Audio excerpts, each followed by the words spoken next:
Julie, we concocted this list of the things that we could think of that would be helpful to make the best of your therapist practice. So, okay. some of the things that would really help people make the most of it. What would they be? I mean, we get a lot of people who come in the shop who want to start working as a therapist. There's some absolutely fantastic people out there, and so often they want to give their all to their clients and to make a business out of it. However, it's not easy, it's hard work, and don't expect just to start as a practice and you're going to be inundated with people. You know. So often, I can't count the number of times when people say, well, then people know I'm here and you'll just come in, you know, and it's like, sorry, it doesn't work like that. It's hard work, and it takes a long time to be able to build up a practice. One of the most successful practitioners we have within the stores are people who get word of mouth bookings, because people are almost, you know, it's like this placebo effect. People are going to start to feel better if their friends feel better, and they're going to recommend, and people love recommending good therapists. But there's lots of things you can do, and it's not that expensive. There's a lot of things you can do which is free, but the thing is, it's your mindset in order to go out there and become a good practitioner. I mean, obviously, I've been running this, you know, my shops for a good number of years, and I can see what's the most successful parts of it, and perhaps not. But you know, everybody's different. But there's some basics I think are vitally important. Professional approach, you know. People turn up on time for the clients, and so often, you know, you might phone up and they say, well, actually, I'm 10 minutes late, 15 minutes late. These people are actually paying for your time, and you know, if they've made an effort to come in, it's down to you to turn up on time, have your room ready, be dressed adequately. You know, like make sure you've got a professionally, having everything set up in the room. You know, have a pen, paper, take notes. And it's just basic things like that. You know, have a clean room, and don't have anything left over from your previous person. You know, and pay attention to your client as well.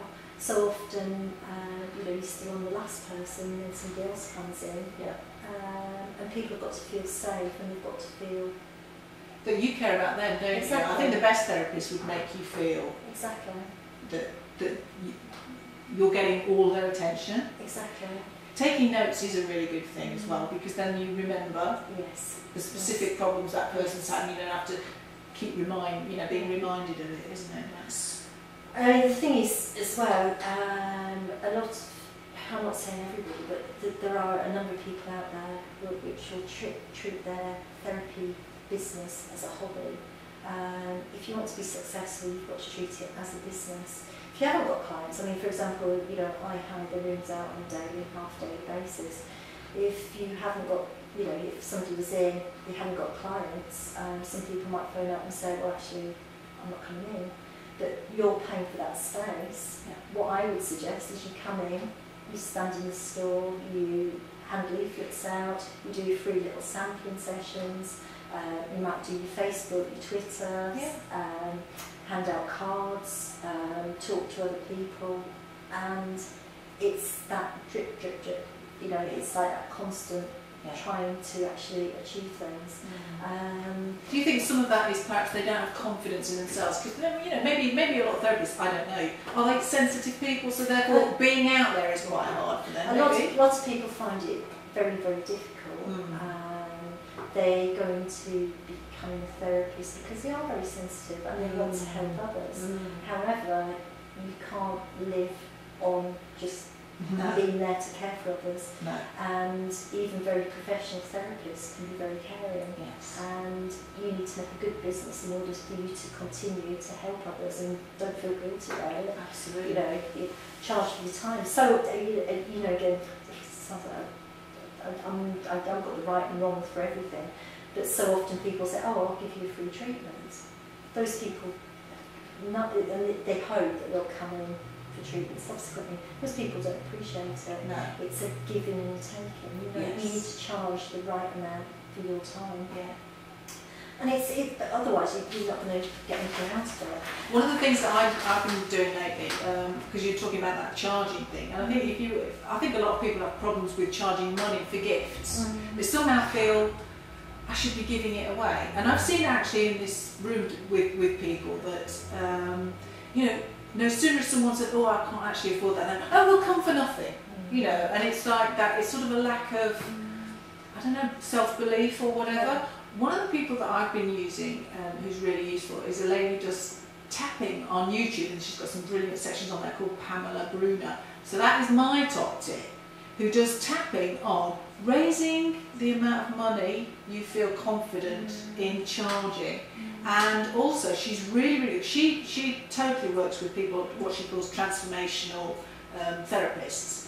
And what she's really good at is getting over those sort of beliefs that stand in the way of marketing. Because if you can't market your business, you're not going to grow it, are you? Because the thing is, there's lots of other people out there, and sometimes it's not necessarily the best therapist who's the most busiest. It's usually the people who market themselves in the best way.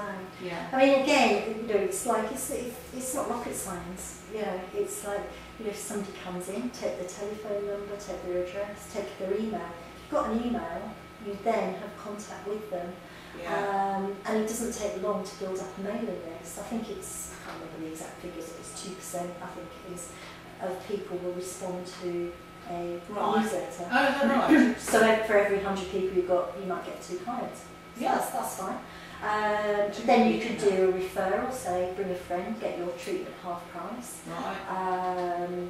If you haven't seen somebody for a while, you could drop them an email and just say, well, I've seen you for a while, you know, here's £5 off your next treatment, come back, we miss you. Yes. And that would work, I'm sure it would. It does work. We've tried it. Yeah. We've tried it. Definitely. And you know, there's all sorts of different things you can do. The other thing, get testimonials. Testimonials are fantastic. In any business, a testimonial is worth a lot. A testimonial from a friend is amazing. Yeah. But if you've got a testimonial, from somebody else is amazing. But if you've got a friend who says, so-and-so is fantastic, 9 times out of 10 people go and see them, see what it's all about. Definitely. All these things are very free. Get yourself on Google Places. Again, that's free. You know, but make sure you do these things properly. You know, if you ask for pictures or videos, things like that, that's going to get you ranking way above anybody else. 'Cause most people give up at the first hurdle. If you go that extra mile, you're going to get much more response from it. One of the things that I've found, again, with therapists, is that they might say on there, click on this, put your details in here and you can download something. And then you click on it and it doesn't work. And I go, it really destroys their credibility. And so really, if you've got a website, just test it out every now and again, that it's still working. And I think it's with people who got the website, get somebody else to have a look at it. Because so often there's, you know, everybody's guilty of it, but they'll just waffle on and on and on, and you need to put down your first 5 points, say reasons why people come and see you, because people won't continue to read a leaflet. You just need your first 5 points, simple, get somebody else to read it, make sure your telephone number's correct. So often telephone numbers are incorrect, websites are incorrect, spelling, I cannot stand typing errors. I know. It drives me loopy. It's the first thing I see. Yeah. On the page, I can spot them a mile off. Yeah. And it's just things like that that Yes. make a huge difference. Yes. Shows you care. You see, that's the other thing. What people don't realise is you could be the most caring person, but this is your shop window. And if you don't do these things, then you will start to tinge what you actually do, which may be unfair and completely wrong. I mean, Vistapin, that's what a lot of our therapists use, and they do some great marketing material. But so often these leaflets do look very, very dated. Just refresh them every so often. If you get new leaflets, send them to all your client bases. Yeah. Then the other things, Facebook, Twitter. Right. Again, free. keep up to gossip, up to date with gossip as well, so that's what I like. Yeah.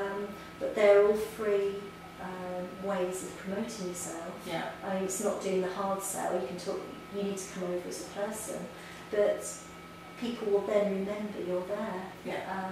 Competitions. You can do competitions on Facebook. Competitions. Yeah. People love it. Yeah. So you love it. Yeah. And if you've got a chance of winning something that you value, then you'll go for it. And then the other thing is going to your local health food shop, independent health food shop, and see if there's a way that you can do, like a combined marketing. I mean, it's difficult for me because obviously I've got the therapy rooms, but it's if another therapist came in and said, well, if I send so-and-so in, will you send people to us? I mean, we've got this boot camp guy in Hartford, John Sheridan. He's fantastic. People absolutely love him. He sends those people into our store because he's recommending certain things. But because we know he's so we're recommending people to go back as well. Sure. And he's built up this amazing business, and he's actually moving to Welwyn Garden City now. But it's all back on the back of recommendation. He's very professional. Yes, you've got to be good at what you do, haven't you? And for every successful practitioner, there's probably 100, 1,000 who aren't. But it's a mindset. And at the end of the day, if you want to have a good therapy business, you've got to be very, very professional and just work at it again and again. And if you don't want, get up in the morning, if you've got space, if you're going to work 3 days a week, if you haven't got any clients, just sit there and work at it. Yeah. And that's the only way of doing it. Brilliant. To the end of our great interview with Julie, there was just one point you wanted to make about what's important to do when you're a therapist. The other thing is make sure all your insurance up to date, and the thing is it's a great, I think it's quite tempting sometimes to become a bit of a jack of all trades. I think it's much more beneficial if you become a specialist. Right. And then people will come to you because you're the best reflexologist, you're studying that, or you're the best osteopath, or you're the best acupuncturist. But so often it's like it's almost like a menu. Yes, I do this, this, this, and this, and this. And you think, well, if you do so much, how can you be good at everything? And people can't. You can bring in different things. Yes.